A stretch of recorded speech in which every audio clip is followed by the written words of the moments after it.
Welcome to your favourite channel study pathway सब। आप कहीं ना कहीं साल भर मेहनत करते हो, साल भर मेहनत करने के बाद से आप एनुअल एग्ज़ाम देते हो और हर एनुअल एग्ज़ाम देने के बाद से एक ही बात आती है, अगले साल मेहनत करेंगे जम के। इस बार गड़बड़ हो गया ना। अगले साल हम साल के शुरू से ही मेहनत करेंगे, बहुत कठिन परिश्रम करेंगे और मार्क्स लाएंगे। इस बार जितनी लापरवाहियाँ हुई हैं उतनी लापरवाहियों को हम हटाएंगे। और जब सेशन शुरू होता है, सेकंड सेशन, तो आपको खुद पे डाउट होता है क्या मैं कर पाऊँगा। फिर आप कहीं ना कहीं मोटिवेशनल वीडियोस भी देखते हो, you go to YouTube and ये पैटर्न बन चुका है। यूट्यूब पे फिर आ चुके हो, फिर मोटिवेशनल वीडियो देख चुके हो, फिर उसके बाद से आप दोबारा जाते हो और पुराने ढर्रे में फिर से आप बैठ जाते हो। बहुत इफ़ेक्टिव, बहुत ज़बरदस्त स्पीच दे चुके हो, लेकिन मैं आज टोटली परफेक्टली कहीं ना कहीं मैं प्रैक्टिकल बात करने वाला हूँ। प्रैक्टिकल बात मीन्स प्रैक्टिकल बात, यानी ये चीज़ एप्लीकेबल है, आप इसे करोगे, अप्लाई होगा और आपको रिजल्ट मिलेगा। तो सबसे पहली चीज़ हम डिस्कस करने वाले हैं, क्या चाहिए इसके लिए। तो इसके लिए चाहिए रिवीजन। अगर रिवीजन के प्रॉपर प्लानिंग करें तो हम साल का सही यूज कर सकते हैं और हमारी पढ़ाई अच्छी हो सकती है, हमारे रिजल्ट अच्छे हो सकते हैं। तो वो रिवीजन का प्लान कैसे करना है, तो चलिए हम देखते हैं। सबसे पहला तरीका रिवीजन का प्लान वो है जो कि आपका स्कूल आपके लिए पहले से ही करता है। आपका स्कूल आपके लिए रिवीजन का प्लान करता है। कैसे प्लान करता है? हर स्कूल कम से कम 5 से 6 एग्ज़ाम्स साल में डिसाइड करते हैं। छोटे छोटे टेस्ट जो कि एनुअल एग्ज़ाम के पहले लिए जाते हैं, वो आपको डराते हैं।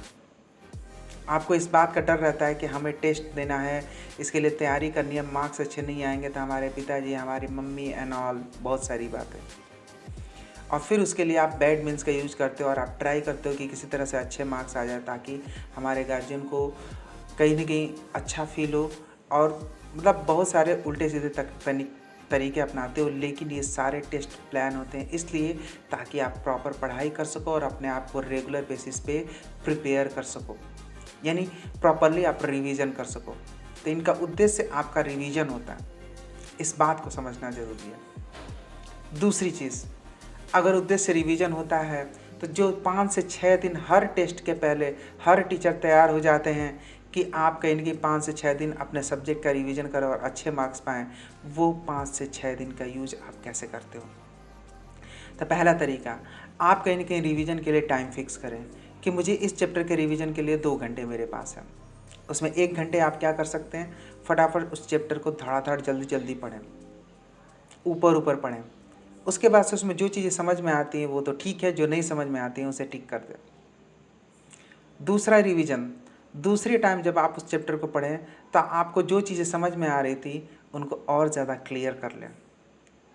उसके बाद से जो चीज़ें नहीं समझ में आ रही है, दूसरे दिन स्कूल में जाके अपने दोस्तों से डिस्कस करें और अपने टीचर से भी डिस्कस करें। दूसरों से हेल्प लेने से ही आपका एजुकेशन पूरा होता है। अगर आप में ईगो है और आप दूसरों से किसी भी वजह से हेल्प नहीं ले रहे हो तो आपका एजुकेशन कभी पूरा नहीं हो सकता। सबसे पहली बात, हेल्प लेना और हेल्प देना एजुकेशन का उद्देश्य है, इसकी आदत डालें। आप कभी भी परफेक्ट नहीं हो सकते, आपका ज्ञान कभी भी परफेक्ट नहीं हो सकता, तो आपको अपने टीचर और अपने फ्रेंड से जाके हेल्प लेना होगा, उनसे डिस्कस करना होगा। इससे 2 बातें होंगी, आपके फ्रेंड्स का भी नॉलेज बढ़ेगा और आपका तो बढ़ेगा ही बढ़ेगा। थर्ड थिंग, रिवीजन का खुद का प्लान कैसे करें। तो सच्चाई ये है कि रिवीजन खुद से प्लान हो ही नहीं पाता। हम सोचते हैं कि हम रिवीजन करेंगे, लेकिन हर रोज़ हमारे पास इतने सारे असाइनमेंट्स पड़े रहते हैं, इतने सारे टॉपिक्स पेंडिंग में पड़े रहते हैं कि उनका टेंशन हमारे दिमाग में इतना बना रहता है कि हम रिवीजन के बारे में सोच ही नहीं पाते। सोचते हैं रिवीजन देखा जाएगा, कल करेंगे और कभी नहीं होता। तो फिर इसका सोल्यूशन क्या है? इसका सोल्यूशन है कि हमें ब्लॉक करना होगा टाइम। संडे के दिन 4 से 8 जिस समय हमारा ब्रेन 100% काम करता है, सुबह के समय, और दूसरा 2 बजे से 6 बजे शाम के समय जिस समय हमारा ब्रेन लगभग 50% काम करता है। इन 8 घंटों में से आप कोई भी 4 से 5 घंटे चूज कर सकते हो और इन 4 से 5 घंटों में आप रिवीजन कर सकते हो। किस तरीके से? जो तरीके हम अभी डिस्कस कर चुके हैं उन तरीके से करोगे तो आपका पूरे वीक का सिलेबस आसानी से रिवाइज हो जाएगा। और दूसरी चीज़, अगर किसी भी तरीके की छुट्टी सडनली आपको मिल जाती है, किसी तरह का वेकेशन मिल जाता है, तो उस वेकेशन का यूज़ तो आप रिवीजन में बहुत ज़बरदस्त तरीके से कर सकते हो। The revision will be done in a great way. इस तरीके से फोर्थ थिंग ये है कि हम कहीं ना कहीं रिवीजन करते हैं, लेकिन हमारे पढ़ाई का तरीका का इम्पोर्टेंस यहाँ पे ये बनता है कि हम पहले 80% मार्क्स पाते कैसे हैं। केवल बेसिक्स क्लियर हों अगर आपके, तो आपका 80% मार्क्स आ जाता है। लेकिन हम कहीं की कड़ी मेहनत करने के बाद 80% मार्क्स लाते हैं। क्यों? इसका वजह होता है कि पढ़ने का जो तरीका है, पढ़ने का जो सिलेबस है, उसको समझना है। अगर आप बेसिक फॉर्मूले, बेसिक न्यूमेरिकल्स अगर आप करना जानते हो, तो बेसिक न्यूमेरिकल्स को अगर प्रॉपर तरीके से क्लियर कर लेते हो, बेसिक फॉर्मूले को प्रॉपर तरीके से आप याद कर लेते हो, उसे अप्लाई करना सीख जाते हो, तो आपका 80% मार्क्स बनता है।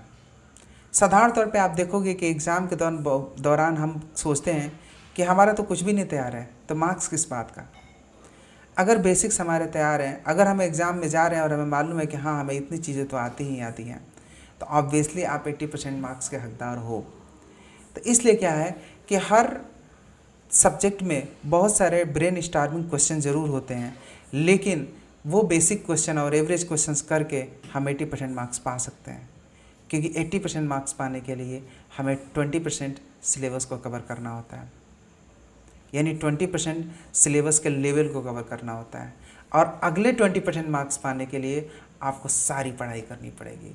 आपको सैम्पल पेपर करने पड़ेंगे, आपको टीचर से डिस्कशन करने पड़ेंगे, आपको ब्रेन स्टार्मिंग क्वेश्चन करने पड़ेंगे, आपको एक्स्ट्रा टेस्ट देने पड़ेंगे, तब जाके आप 80 से 100% का सफ़र तय करते हो, यानी अगले 20% का सफ़र।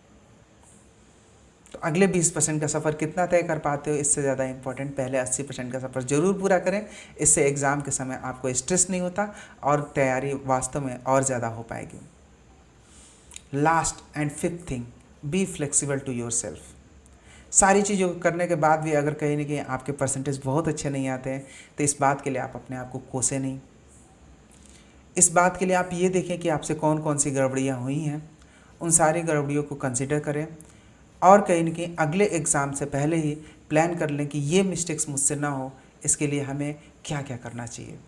अगर आपको समझ में नहीं आता है तो अपने टीचर से ज़रूर डिस्कस करें, क्योंकि 90% केस में टीचर को नहीं स्टूडेंट्स को नहीं समझ में आता है हम करें क्या। लेकिन आप टीचर से डिस्कस करोगे, इसके सोल्यूशन होते हैं बड़े आसान। अगर इन सारी 5 बातों को आप अप्लाई करते हो, तो मैं गारंटी देता हूँ कि अगले एग्ज़ाम में आपके मार्क्स पहले एग्ज़ाम से बहुत ही ज़्यादा बेहतर होंगे और इसका इफ़ेक्ट भी आपको दिखेगा। और इन इफ़ेक्ट्स को आप कहीं के टेस्ट में देख सकते हैं, एंड एनुअल एग्ज़ाम तो बहुत दूर है जिसमें बहुत अच्छा आप कर पाएंगे। So just check it and do it, things are going to change for you. Just keep watching and stay with me.